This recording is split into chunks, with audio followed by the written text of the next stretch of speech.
사람은 밥을 먹어야 살듯 복을 받아야 살 수 있습니다. 하나님께서 사람을 만드시고 제일 첫 번째로 주신 것이 복입니다. 복. 창세기 1장 28절에 하나님이 그들에게 복을 주시며 하나님 그들에게 이르시되 생육하고 번성하여 땅에 충만하라, 땅을 정복하라, 또 모든 생물을 다스리라. 복을 주셨습니다. 아브라함에게도 하나님께서 나타나셔서 첫 번째 주셨던 말씀이 축복입니다. 창세기 12장 2절 내가 너로 큰 민족을 이루고 내게 복을 주어 내 이름을 창대하게 하리니 너는 복이 될지라. 히브리서에는 더욱더 분명하게 말씀해 주고 계십니다. 히브리서 6장 14절 이르시되 내가 반드시 너에게 복 주고 복 주며 너를 번성하게 하고 번성하게 하리라. 계속해서 성경 말씀 안에 복 주시는 하나님. 왜요? 우리가 복을 받아 누려야 살아갈 수 있기 때문입니다. 예수님께서도 산상수훈에서 말씀하시며 팔복을 말씀하시죠. 심령이 가난한 자는 복이 있나니, 의에 줄이고 목마른 자는 복이 있나니, 그리고 애통하는 자는 복이 있나니, 화평케 하는 자는 복이 있나니. 우리 계속해서 이 복에 대해서 말씀해 주고 계십니다. 사람은요, 복을 받아야 살아갈 수 있는 존재입니다. 오늘 본문에는 하나님께로부터 복을 받은 사람, 복을 받은 가문이 나옵니다. 야곱 가문입니다. 야곱에게는 12아들이 있었는데요. 이 12아들이 나중에 건강하게 성장해서 12지파가 됩니다. 그리고 그 12지파가 이스라엘 국가, 이스라엘 민족을 이루어가는 뿌리가 되어져 가게 되는 것을 보게 됩니다. 그러니까 이스라엘 민족의 뿌리가 되는 그런 가정과 가문이 된 겁니다. 성경에 나오는 대부분의 인물이 이 야곱의 12지파 안에 포함됩니다. 다윗은 어떤 지파죠? 유다 지파입니다. 유다 지파. 그 모세와 아론은 레위 지파 출신입니다. 신약 성경에 나오는 사도 바울은 베냐민 지파 출신입니다. 예수님은요, 하나님이시지만 인간의 몸을 입고 이 땅에 오시지 않으셨습니까? 그래서 예수님은 유다 지파 출신입니다. 다윗의 후손 예수 그리스도. 그래서 예수님께서도 야곱의 12아들 중에 세워진 그 지파 중에 유다 지파로 이 땅에 오셨습니다. 그러니까 야곱은요, 12아들을 통해서 12지파가 세워지고 이스라엘 민족이 세워지고, 그리고 정말 그의 후손들 가운데는 정말 귀하고, 심지어 하나님의 아들 예수 그리스도도 유다 지파를 통해서 이 땅에 오시게 되는 아주 귀한 가정, 귀한 가문으로 쓰임받는 복을 받아 누리게 되었습니다. 그런데 사실 인간적으로 보면 야곱은 복을 받기에는 참 문제도 많았고 턱없이 부족했던 사람입니다.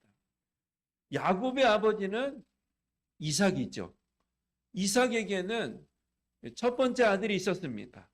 에서라는 첫째 아들이 있었고요. 야곱은 두 번째 아들입니다. 에서와 야곱이 이 장자의 축복을 받기 위해서 서로 경쟁하고 갈등합니다. 이삭이 나이를 많이 먹고 특별한 음식을 만들어 와라. 내가 축복해 주겠다. 그 이야기를 듣고 야곱이 복을 받기 위해서 속임수를 씁니다. 속임수. 자기가 형인 것처럼 분장을 해서 막 털도 붙이고 목소리도 막 변장을 해가지고, 왜냐하면 이삭이 나이를 먹었기 때문에 눈도 이제 희미하고 귀도 잘 안 들리는 겁니다. 그래서 야곱이 에서인 것처럼 착각해서 축복 기도를 야곱에게 해주게 되어서 그 장자권을 야곱이 받아 누리게 된 것입니다. 그런데 형 에서의 입장에서는 어떠해요? 그 축복권을 강탈당한 거 아니겠습니까? 그래서 둘 사이 관계가 틀어졌습니다. 무려 20년 넘게 등을 돌리고 원수지간으로 살게 된 것입니다. 예, 함께 살다가 야곱이 형 에서의 시선이 예전과 같지 않으니까 같이 있다가 큰일 나겠다. 이렇게 생각돼서 이제 도망을 가게 됩니다. 밧단 아람 외삼촌 라반의 집으로 도망을 갑니다. 근데 외삼촌 라반은 야곱보다 더 탐욕스러운 사람이에요. 뛰는 놈 위에 나는 놈이 있다고 야곱보다 욕심이 더 아주 또 충만했던 사람이 라반입니다. 라반에게는 두 딸이 있었어요. 첫째 딸은 레아, 둘째 딸은 라헬입니다. 그런데 야곱이 라헬을 너무 사랑했습니다. 그러니까 라반이 그 라헬을 사랑하냐? 그러면 7년 동안 봉사해라. 그러면 내가 둘째 딸을 주겠다라고 해서 너무 사랑하니까 7년의 시간 가는 줄 모르고 열심히 봉사한 겁니다. 이제 혼인 날이 된 겁니다. 잔치를 하고 첫날 밤을 보내는데요. 근데 라반이 원래 약속했던 라헬을 혼방에 들인 것이 아니고 그의 언니 레아를 보낸 겁니다. 야곱이 뭐 어두침침하고 술 한잔 했는지 뭐 정신을 못 차렸는지 그 라헬이 아니고 레아인 것도 모르고 아침에 일어나 보니까 레아가 옆에 누워 있는 겁니다. 사기 결혼 당한 것이죠. 그랬더니 그 외삼촌 라반한테 갔더니 라반이 하는 말이 우리 동네에서는 우리 마을에서는 둘째가 먼저 결혼하는 일이 없다. 예? 둘째가 먼저 결혼하는 일이 없다. 라헬을 진짜 원하면 몇 년을 더 봉사해라? 7년을 더 봉사해라. 7년을 더 봉사해라. 완전히 사기당한 거 아니겠습니까? 그런데 이 야곱이 라헬을 너무나도 사랑했던 것 같습니다. 사기당하고 믿고 싶지 않을 텐데도 또 7년을 봉사하게 됩니다. 사랑은요, 국경을 초월하고, 사랑은 나이도 초월하고, 사랑은 모든 장애물도 초월하는 거 아니겠습니까? 우리 노예 목사님 가운데 사모님께서 이제 질병으로 인해 고생하시다가 소천하셨어요. 한 1년 6개월 정도 되신 것 같습니다. 그런데 얼마 전에 세장가를 가셨어요. 세장가. 근데 누구랑 결혼을 하셨나 봤더니 다른 교회 권사님하고 결혼을 하신 겁니다. 또 어떻게 된 건가 봤더니 우리 노예 안에서는요, 여러 사역 부서들이 있어요. 뭐 교육부도 있고요, 선교부도 있고, 전도부도 있고, 사회복지부도 있고. 그러니까 대부분의 이 부서들은요, 목사님들 주관으로 이제 사역이 대부분 이루어지게 되는데, 전도부 같은 경우는 이제 각 교회 여전도 회하고 같이 연합해서 사역을 하는 그런 예들이 있습니다. 그래서 그 목사님이 전도부 소속이었는데 눈이 맞아서 그랬는지 아니면 다른 목사님이 연결시켜 주셨는지 모르겠는데 결국은 이제 혼인을 하게 된 겁니다. 또 우리들끼리 우스갯소리로 야, 사랑은 그 권사님도 나쁜 게 아니고 젊었을 때 남편이 이제 몸이 안 좋아서 이제 일찍 소천하신 겁니다. 연결이 된 겁니다. 그래도 이게 좀 일반적이지 않잖아요. 목사님 나이가 65세, 권사님은 68세. 그걸 보면서 야, 사랑은 나이도 초월하고 사랑은 직분도 초월하고 사랑은 교회도 초월하는구나. 그래서 사랑의 힘이 대단하다 이렇게 느꼈습니다. 야곱이 외삼촌 라반한테 사기당했는데 둘째를 원하냐? 그럼 또 7년 동안 봉사해라. 그러니까 좋다. 그래서 7년을 또 봉사를 하게 된 겁니다. 그래서 둘째 라헬하고 함께 혼인을 했어요. 그런데 문제는 뭐예요? 외삼촌 라반이 첫째 딸도 누구한테? 야곱에게 시집 보내고 둘째 딸도 누구에게? 야곱에게 또 시집을 보낸 겁니다. 진짜 라반이 엄청나게 탐욕스러운 인간이죠. 자기의 어떤 배불리기 위해서 첫째 딸도 똑같은 그 사람에게 시집 보내고 둘째도 정말 피도 눈물도 없는 그러니까 뛰는 놈 위에 나는 놈이 있다고 야곱이 또 그렇게 심으니까 또 그런 열매를 또 거두게 되는 것 같습니다. 아주 그냥 이 탐욕의 대장을 만나게 되어서 탈탈 털리게 되고 굉장히 어려운 시간들을 이제 겪게 된 것입니다. 그런데 두 자매가 한 남편을 섬기니까 어떻게 했어요? 평안하겠습니까? 그렇지 않겠죠. 긴장 관계가 있지 않겠습니까? 서로 시기하고 질투하는 일들이 일어나게 되었던 것입니다. 오늘 말씀 창세기 30장 1절 말씀 보니까요. 라헬이 자기가 야곱에게서 아들을 낳지 못함을 보고 그의 언니를 시기하여 야곱에게 이르되 내게 자식을 낳게 하라. 그렇지 아니하면 내가 죽겠노라. 그 둘째 딸 라헬이 자녀가 태어나질 않는 겁니다. 태문이 열리지를 않는 겁니다. 근데 첫째 레아는 태문이 열려서 자녀를 막 건강하게 출산하는 겁니다. 그러니까 라헬이 레아를 시기하기 시작한 겁니다. 야곱에게 가서 내게 자식을 낳게 하라. 그렇지 아니하면 내가 죽겠노라. 낳고 싶다고 낳을 수 있습니까? 하나님 열어주셔야 되잖아요. 축복해 주셨잖아요. 그런데 내게 낳게 하라. 그렇지 않으면 내가 죽겠다. 너무 극단적이지 않습니까? 또 결국은 라헬이 야곱에게 사랑받기 위해서 어떻게 하냐. 금방 자녀가 태어나지 않으니까 자기의 몸종을 야곱에게 드립니다. 그래서 대신해서 다른 아이가 태어날 수 있게 되어서 야곱의 사랑받기 위해서 몸종을 드린 겁니다. 그러니까 또 레아도 마찬가지로 자기의 몸종을 야곱에게 드려서 또 몸종들끼리 또 애 낳는 경쟁이 일어나게 된 겁니다. 그래서 남편은 한 사람, 야곱이 한 사람이고 아내는 네 사람이 된 겁니다. 레아, 라헬, 그들의 각 몸종, 비라, 실바. 그래서 4명의 아내가 애 낳기 경쟁을 시작해서 총 12명의 아들이 태어난 겁니다. 이상한 집안 아닙니까? 이상한 집안이잖아요.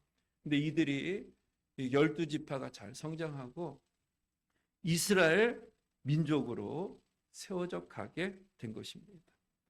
야곱 가문이 복을 받기에 합당한 가문입니까? 제가 볼 때는 복을 받을 조건이 별로 없는 것 같습니다. 속임수로 장자권을 뺏어서 형제간의 원수처럼 지내고요.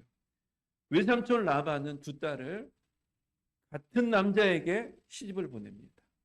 그리고 애 낳기 경쟁을 정말 사랑 가운데 자녀를 출산하는 것이 아니고 막 경쟁적으로 자녀를 출산하는 일이 일어나게 된 것입니다.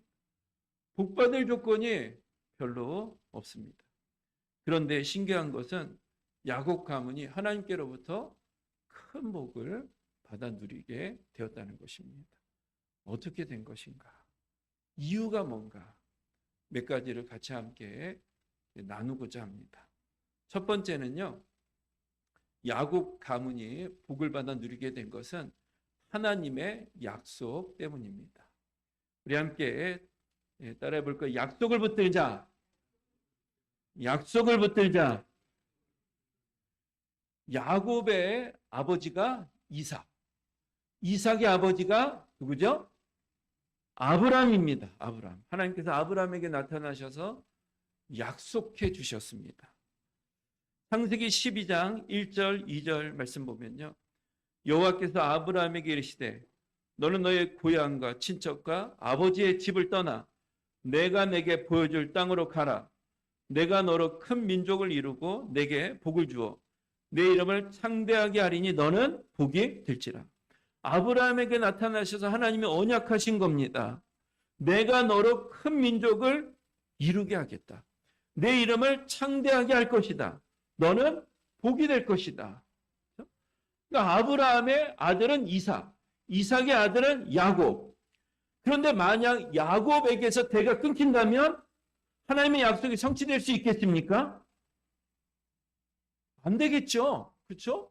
하나님께서는 야곱에게 너의 자손과 너의 후손들이 큰 민족을 이루게 될 것이다. 약속해 주셨잖아요. 언약해 주셨잖아요. 그런데 야곱 때 대가 끊기게 되면 하나님의 언약이 중단되는 거 아니겠습니까? 그래서 하나님께서 야곱이 부족함이 많이 있었지만 아브라함을 통해 이루어가길 원하시는 하나님의 언약과 약속이 성취되기 위해서 야곱에게 하나님께서 복을 내려주시는 은혜와 축복을 허락해 주신 겁니다. 하나님께서는 약속하신 하나님, 그리고 약속하신 바를 반드시 이루시고 성취하시는 하나님이십니다. 이스라엘 백성들이 출애굽을 합니다.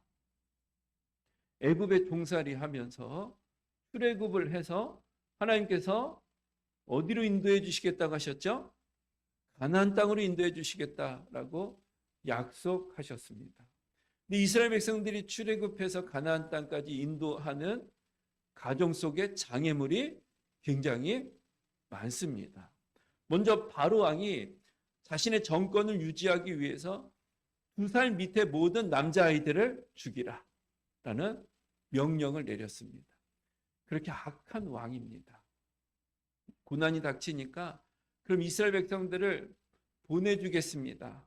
이렇게 약속을 했다가 또 본전 생각나잖아요. 또 뜻을 돌이킵니다. 또 보내준다고 했다가 뜻을 돌이킵니다. 10번씩이나 뜻을 돌이키게 되는 겁니다. 이스라엘 백성들 입장에서는 굉장히 막 혼란스럽지 않겠습니까? 간다고 했다 또 중단되고 간다고 했다 중단되고 10번째 제한까지 내리고 나서 결국은 출애굽을 하게 됩니다. 출애굽을 했더니 앞에 뭐가 있습니까? 홍해바다가 있는 겁니다. 홍해바다. 홍해바다 가로막고 있어요. 하나님께서 또 그 홍해를 열어주십니다. 홍해를 열리게 되었더니 그 다음에 또 뭐가 있습니까? 광야가 있는 겁니다. 배고프고 춥고 목마른 광야가 놓여져 있는 겁니다. 이스라엘 백성들이 얼마나 원망과 불평이 많이 있었습니다. 작은 일에도 원망하고 불평을 했습니다. 사실 이스라엘 백성들이 출애굽을 해서 가나안 땅까지 입성한다는 것은요, 기적과도 같은 일입니다. 너무나도 많은 장애물들이 많이 있었습니다. 그럼에도 이스라엘 백성들은 출애굽해서 결국은 어디에 갑니까? 가나안 땅으로 들어갑니다. 왜지요? 왜 그렇습니까? 하나님께서 약속하셨기 때문입니다. 언약하셨기 때문입니다. 이스라엘 백성들은 부족함도 많고 허물도 많지만 하나님이 약속하셨어요. 하나님은 약속하신 하나님이시고요. 약속하신 바를 반드시 신실하게 이루시고 성취해 가시는 언약의 하나님이십니다. 그래서 우리가 신앙생활을 건강하게 하기 위해서는 하나님의 말씀을 붙드는 겁니다. 감정을 의지하지 않고요. 느낌을 신뢰하지 않고 하나님의 약속, 하나님의 말씀을 붙드는 겁니다. 요한복음 1장 12절 말씀 보면요. 영접하는 자, 그 이름을 믿는 자들에게는 하나님의 자녀가 되는 권세를 주셨으니 라고 말씀하고 계십니다. 여러분, 우리는 죽으면 어디 갑니까? 죽으면 어디 갑니까? 천국 갑니다. 천국 보셨어요? 가 보셨습니까? 못 가봤죠? 네, 천국 가려면 죽어야 되니까 못 가봤습니다. 그런데 어떻게 천국 간다는 확신을 갖고 계십니까? 하나님께서 약속하셨기 때문입니다. 언약하셨기 때문입니다. 영접하는 자, 누구를요? 예수님을 영접하는 자. 그 이름을 믿는 자들에게는 하나님의 자녀가 되는 권세를 주셨습니다. 하나님의 자녀가 되면 어디 갑니까? 하나님의 집에 가는 거죠. 집에 가는 것. 우리는 하나님의 자녀가 되면 천국 가는 겁니다. 자녀들이 뭐 흙이 묻을 수 있어요. 예, 흙탕물에 흙이 묻을 수도 있어요. 친구들끼리 싸우고 코피가 터질 수도 있어요. 그렇지만 저녁에는 어디 갑니까? 너 싸웠으니까 집에 못 들어와. 흙 묻었으니까 집에 못 들어와. 그런 부모 있습니까? 없습니다. 왜요? 자녀이기 때문입니다. 영접하는 자, 그 이름을 믿는 자들, 예수님을 영접하며 우리는 하나님의 자녀가 되는 겁니다. 자녀는 어디 가요? 아버지의 집에 가는 겁니다. 천국 가는 겁니다. 허물이 있어도 완전히 거룩하지 못해도 예수님을 영접하고 하나님의 자녀가 되면 천국 가는 겁니다. 우리는 신앙생활이라는 것은요, 느낌을 의지하는 것도 아니고 감정을 신뢰하는 것도 아니고 하나님의 말씀을 붙드는 겁니다. 자꾸 신앙생활에 업다운이 있는 분들을 보면 정확하게 다 판단할 수 없지만 그 마음속에 말씀이 없는 경우가 많습니다. 정말 말씀을 붙드는 것이 믿음이고 말씀을 붙드는 것이 신앙생활인데 환경을 의지합니다. 느낌과 감정을 의지합니다. 결국은 바람에 나는 겨처럼 흔들릴 수밖에 없습니다. 시편 1편에 복 있는 자가 누구냐라고 말씀하시면서 여호와 율법을 즐거워하여 그의 율법을 주야로 묵상하는 자로다. 그러면 어떤 축복이 임합니까? 그는 시냇가에 심은 나무가 철을 따라 열매를 맺으며 그 잎사귀가 마르지 아니한 같으니 그가 하는 모든 일이 다 형통하리로다. 말씀을 의지하고 말씀을 붙들고 말씀을 묵상하면서 믿음의 길을 걸어가는 사람은 복 있는 자다. 시냇가에 심은 나무와 같다. 깊게 뿌리를 내려서 흔들리지를 않는 것. 왜 흔들립니까? 왜 바람에 나는 겨와 같습니까? 왜 올라갔다 내려가는 이유가 무엇입니까? 그의 마음속에 뭐가 없기 때문에? 말씀이 없는 거예요. 말씀이 없으면요, 흔들릴 수밖에 없는 겁니다. 저와 여러분들 안에 하나님의 말씀이 있는 믿음의 삶을 살아가는 저 여러분들 되시길 예수님의 이름으로 축복을 드립니다. 아무것도 염려하지 말고 오직 모든 일에 기도와 간구로 너희 구할 것을 감사함으로 하나님께 아뢰라. 그리하면 모든 지각에 뛰어난 그리스도의 평강이 그리스도 예수 안에서 너희 마음과 생각을 지켜주신다. 지켜주신다. 염려하라, 염려하지 말라. 염려하지 말고 뭐 하라고요? 기도하라고요. 기도하라고. 이 말씀을 붙드세요. 염려하지 말고 말씀을 붙들고 기도해라. 기도하라. 기도하세요. 사람이 감당할 시험 밖에는 너에게 당한 것이 없나니 사람이 감당치 못할 시험 당함을 허락하지 아니하시고 시험 당할 쯤에 또한 피할 길을 내서 너희로 능히 감당하게 하시네. 감당할 시험, 감당하지 못할 시험 주시는 하나님이세요, 아니세요? 감당할 시험만 주시는 하나님이시잖아요. 시험이 없다고 하시지 않습니다. 시험이 있습니다. 그러나 감당할 것만 주십니다. 어려움이 찾아온다고 낙심할 것이 아니라 감당할 수 있다. 감당할 수 있기 때문에 나에게 허락해 주시는 것이다. 그리고 피할 길도 허락해 주신다. 할렐루야. 말씀을 붙드세요. 단순하게 복잡하게 신앙생활을 한다고 능력이 나타나는 것이 아닙니다. 믿음의 선진들, 능력 있게 파워 있게 신앙생활 한 분들을 보면 단순한 말씀 몇 구절만 붙들고 그 말씀 의지하고 믿음의 길을 걸어갔던 겁니다. 말씀이 저와 여러분들 안에 있게 되길 주님의 이름으로 축복합니다. 축복합니다. 복을 받아 누리시고 승리해야 될 줄 믿습니다. 연약한 야곱이 어떻게 복을 받았는가? 첫 번째는요, 하나님의 약속 때문이고요. 둘째는 축복받기를 사모하는 마음이 야곱에게 있었습니다. 함께 따라해 볼까요? 복받기를 사모하자. 복받기를 사모하자. 여러분, 야곱에게 귀한 점이 있다면 축복받기를 사모하는 마음이 있는 겁니다. 장자권을 그 속임수로 차지한 이유도 무엇입니까? 복받기를 사모하는 마음이 야곱에게 있던 겁니다. 뒤에 보면 야곱이 천사와 씨름하는데 야곱이 얼마나 끈질긴지 천사를 붙들고 놓지를 않는 겁니다. 복을 주시지 아니하면 내가 절대로 놓지 않겠다. 간절히 매달리는 겁니다. 그러니까 천사가 이제 하나님께 가셔야 되잖아요. 안 놓으니까 그 야곱의 다리뼈를 칩니다. 환도뼈를 칩니다. 쩔뚝쩔뚝거리는데도 놓지를 않는 겁니다. 나에게 복을 주시지 않으면 내가 절대로 보내지 않겠습니다. 그러니까 천사가 내가 졌다. 진 게 아니죠. 져주신 거죠. 져주신 거죠. 그래, 너희 마음의 중심을 내가 알겠다. 너를 이제 야곱이라 하지 않고 이스라엘이라 하겠다.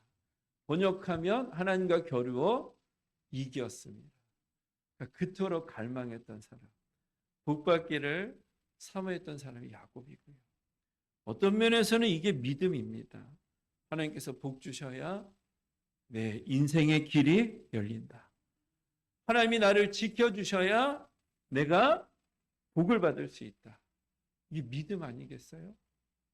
주시든지 말든지 되든지 말든지 이런 믿음이 복의 근원 되신 하나님을 믿는 믿음의 자세라고 말할 수 있겠습니까?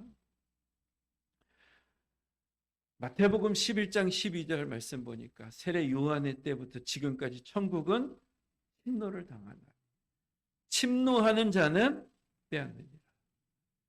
사모할 때 하나님 주시는 겁니다. 사모할 때 은혜 주시고 복도 주시는 겁니다. 지난주에 말씀 나눴잖아요. 예수님께서 많은 사람들 가운데 삭개오를 주목하셨어요. 왜죠? 삭개오 안에 사모하는 마음이 있는 겁니다. 많은 사람들이 있으니까 나무 위에 올라가서 어떻게든 예수님을 만나길 원하고 예수님을 바라보길 원하는 사모하는 마음을 우리 예수님께서 보신 겁니다. 12의 혈루증 앓던 여인도 어떻게 그런 치유의 역사가 나타났습니까? 그 자매의 마음속에 사모하는 마음이 있는 겁니다. 예수님은 하나님이시다. 예수님 앞에 나아가면 내 인생의 문제가 해결된다. 치유되고 복을 받는다. 라는 사모함이 있는 겁니다. 예수님께서도 주시든지 말든지 그런 사람에게 복을 주신 것이 아니라 사모하는 사람에게 찾아가시고 복을 허락해 주셨습니다. 앞을 보지 못하는 소경, 주여 내게 은혜를 주옵소서. 그 제자들이 아주 냉랭합니다. 갑자기 잠잠하라, 잠잠하라. 그러니까 그 소경이 더욱 크게 소리를 질러 이르되 다윗의 자손 예수 그리스도시요 나에게 은혜를 베풀어 주옵소서. 그때 주님께서 그 소경의 눈을 치유하시고 회복시켜 주시는 축복을 허락해 주시는 거 아니겠습니까? 사모해야 주시는 겁니다. 주시든지 말든지. 아니요. 예수님께서도 인격을 갖고 계시잖아요. 여러분들이 사모하는 마음이 있을 때 제가 더 하나라도 더 주고 싶은 거예요. 주시든지 말든지 해주든지 말든지. 기분 나빠서 누가 하겠습니까? 예수님도 인격을 갖고 계신 분이세요. 사모하는 마음을 갖고 있을 때 주님께서 만나주시고 은혜 주시고 복을 허락해 주시는 것입니다. 이단들이 배워야 될 것 중에 하나가 사모하는 마음이 굉장히 많습니다. 그때 우리 신천지가 이 코로나 확산될 때 대구에서 집회를 했는데 보니까 집회를 마치고 나니까 전국에 다 퍼졌어요. 왜 그런가 봤더니 대구에서 집회하는데 서울에 있는 사람도 은혜 받으러 가고 경기도에 있는 사람들도 또 축복받으러 가고 아주 사모하는 이 마음, 열심히 특심이었던 것입니다. 그러니까 거기 집회에서 싹 퍼져가지고 다 전국적으로 퍼지게 된 거 아닙니까? 거짓된 진리를 믿는 그런 사람들에게도 사모함이 있는 겁니다.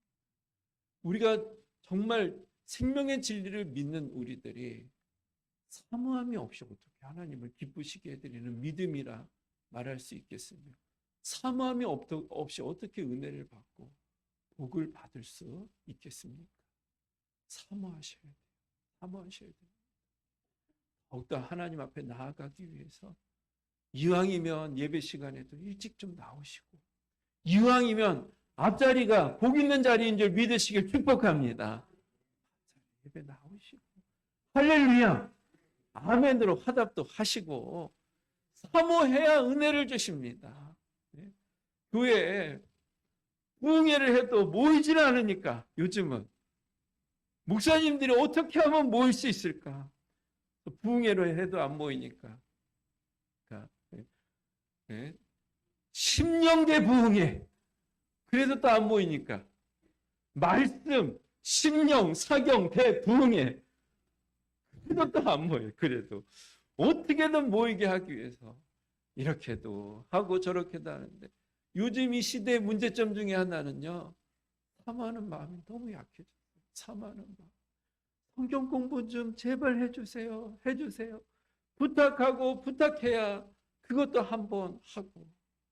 어떻게 우리가 하나님께 복을 받을 수 있겠습니까? 어떻게 은혜를 받는 신앙생활이라 말할 수 있겠습니까? 야고백에서 배워야 될 것 중에 하나는 사모하는 마음. 사모하는 마음 가지고 하나님께 나아가서 승리하는 믿음 되시고 또 복을 받아 누리시길 주님의 이름으로 축복을 드립니다. 야곱 가문이 복을 받은 이유가 무엇인가? 세 번째는요, 아버지가 중심을 지켰다는 것입니다. 함께 따라해 볼까요? 아버지가 중요하다. 아버지가 중요하다. 자매들 사이 속에 굉장히 갈등이 많잖아요. 두 자매가 한 남편을 섬깁니다. 서로 시기하고 질투해서 애 낳기에 경쟁을 합니다. 정상적인 가정이라고 말하기는 힘들지 않습니까? 그럼에도 복을 받습니다. 왜지요? 야곱이 중심을 잡고 있는 겁니다. 복받기를 사모하는 마음 가지고 아버지 앞에 나아가고 또 하나님 말씀하시니까 나중에는 아주 순종합니다. 시간이 지난 후에 하나님께서 야곱에게 나타나셔서 베델에 올라가서 제단을 쌓으라 명령하십니다. 창세기 35장 말씀 보니까 1절부터 하나님이 야곱에게 이르시되 일어나 베델로 올라가서 거기 거주하며 내가 내 형 에서의 낫을 피하여 도망하던 때 내게 나타났던 하나님께 거기서 제단을 쌓으라 하신지라. 예배를 드려라. 베델은 하나님의 집이라는 뜻이 아닙니까? 하나님의 집에 올라가서 제단을 쌓고 예배를 드려라 말씀한 겁니다. 아, 그랬더니 야곱이 2절 말씀. 야곱이 이에 자기 집안 사람과 자기와 함께한 모든 자에게 이르되 너희 중에는 이방 신상들을 버리고 자신을 정결하게 하고 너희들은 의복을 받고 입으라. 우리가 일어나 베델로 올라가자. 하나님의 음성을 듣고요. 가족들과 함께 순종한 겁니다. 그러자 하나님께서 야곱 가문에 복을 주십니다. 창세기 35장 9절 야곱이 밧단 아람에서 돌아오매 하나님이 다시 야곱에게 나타나사 그에게 복을 주시고 11절 12절 하나님이 그에게 이르시되 나는 전능한 하나님이라 생육하여 번성하라 한 백성과 백성들의 총회가 내게서 야곱에게서 나오고 왕들이 내 허리에서 나오리라.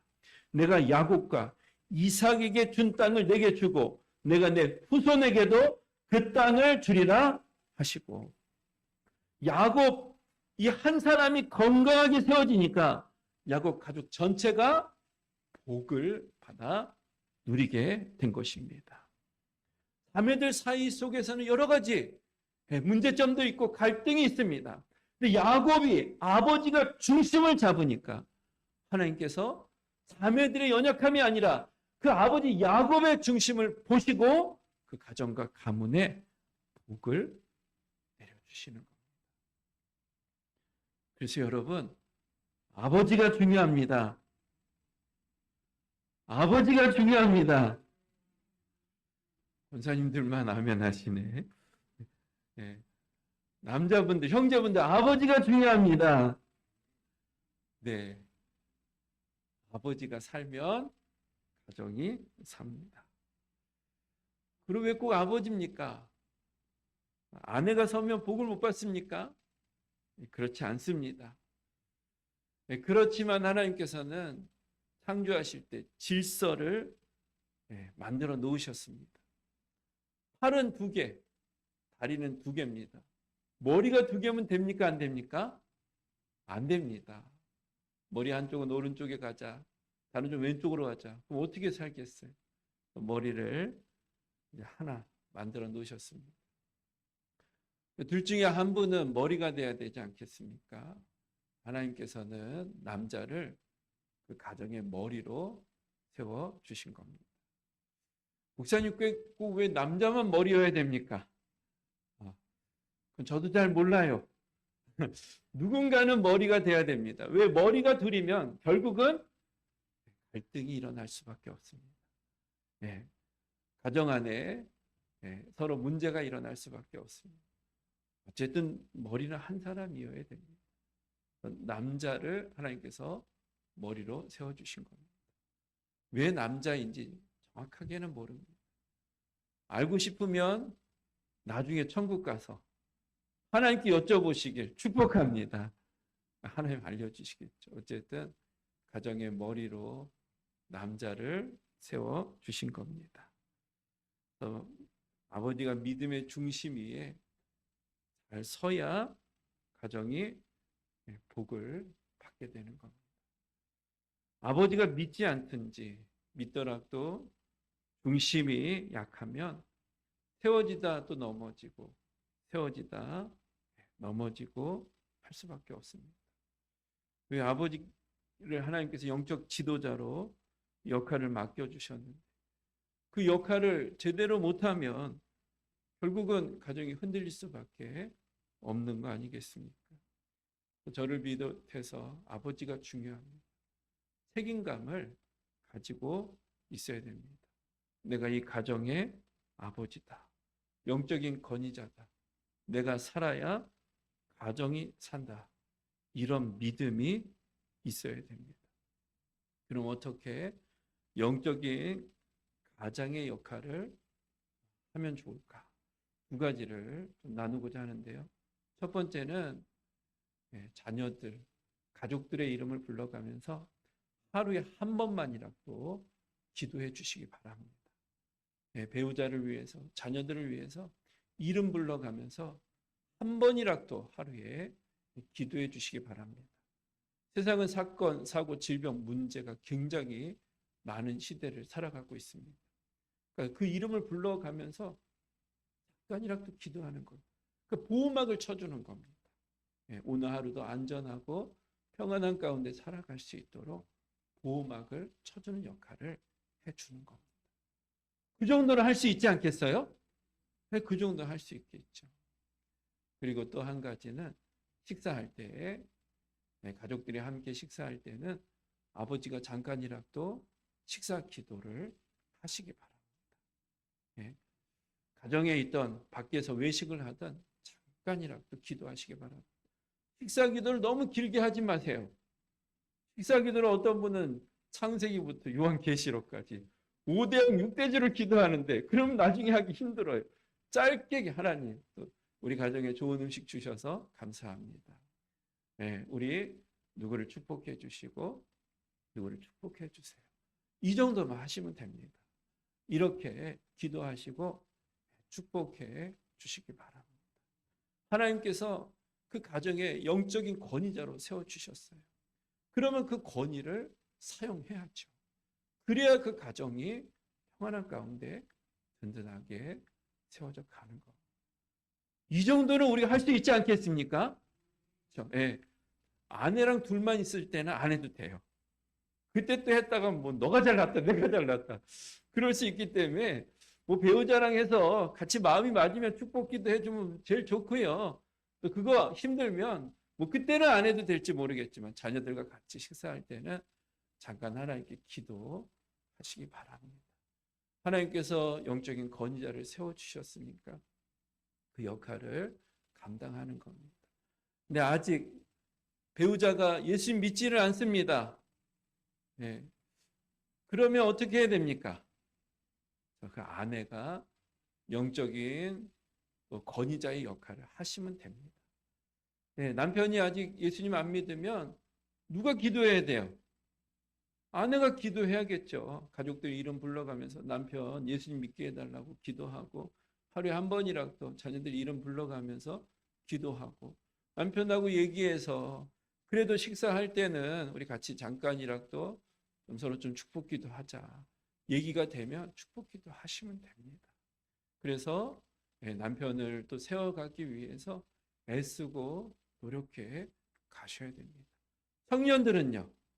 청년들은 믿음의 배우자 만나게 해달라고 기도해야 됩니다. 믿음의 배우자 만날 수 있게 주옵소서. 기도는 근데 믿음의 배우자 만나게 해달라고 기도하는데, 결혼할 때 보면 돈 많은 남자 있으면 돈 많은 남자랑 결혼하고, 형제들은 믿음의 배우자 만나게 해달 기도하는데 예쁜 자매 있으면 또 예쁜 자매랑 결혼하고 그러는데, 첫 번째는 믿음 있는 사람 만나시길 주님의 이름으로 축복을 드립니다. 믿음 안에서 사는 게 축복이고 평안입니다. 행복이에요. 믿음 안에서 살아갈 때 아름다운 연합을 이루어, 오늘 보세요. 믿음 안에 있을 때 야곱 가문이 후손들이 복을 받아 누리지 않았습니까? 믿음이 첫 번째입니다. 말씀을 마칩니다. 야곱 가문이 복을 받아 누리게 되었습니다. 어떻게 복을 받아 누렸습니까? 첫째는 하나님의 약속이다. 약속이 있었습니다.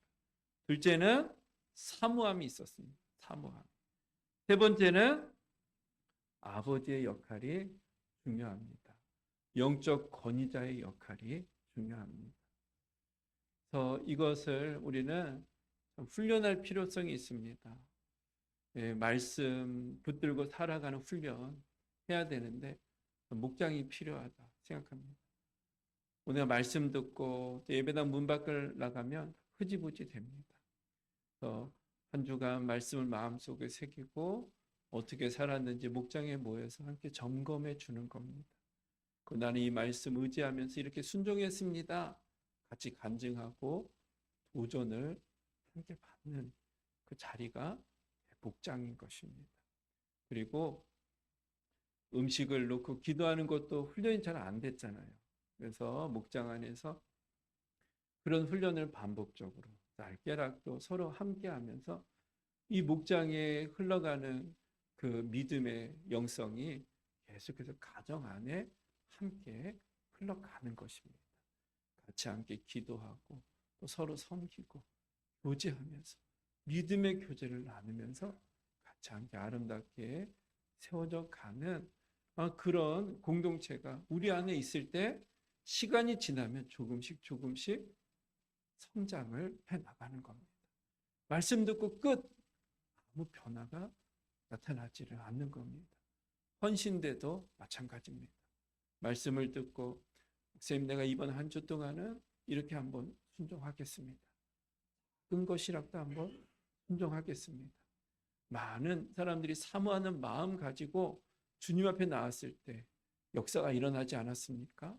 그 사모하는 마음 가지고 여러 기도 제목 가지고 헌신돼 나가는 겁니다. 하나님께서 만나주시고 은혜를 주시길 사모하며 그것이 또 헌신된 겁니다. 이렇게 우리가 말씀이 이 머리에만 머무르지 않고 심장까지 내려오고 손과 발까지 내려갈 때 변화가 나타나는 것이고요. 성숙을 이루어가게 되는 것이고 열매를 맺는 신앙으로 세워지고 복을 받게 되는 겁니다. 여러분들 안에, 우리 교회 안에 이와 같은 은혜와 축복이 넘치게 되게 예수님의 이름으로 야곱 가문이 복을 받아 누렸던 것처럼 여러분들 가문도 복을 받아 누리게 되길 예수님의 이름으로 축복을 드립니다.